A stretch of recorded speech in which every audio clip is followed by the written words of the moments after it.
حكاية اللص سعيد مهران مع الكلاب الذين جعلوا منه سفاحا.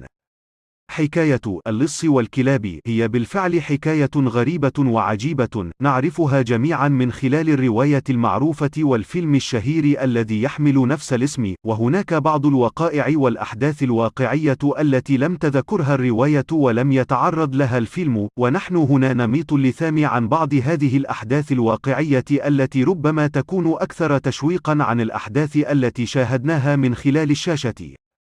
واو، سعيد مهران بطل رواية اللص والكلاب الذي أدى دوره في الفيلم الفنان شكري سرحان أو محمود أمين سليمان، في الواقع كان لصا كاد أن يتحول إلى أسطورة، فهو في الحقيقة لص قام بسرقة فيلا السيدة أم كلثوم، بالإضافة إلى قيامه بسرقة فيلا أمير الشعراء أحمد شوقة، كما أنه قام بسرقة منزل المقدم عبد القادر عيد الذي كان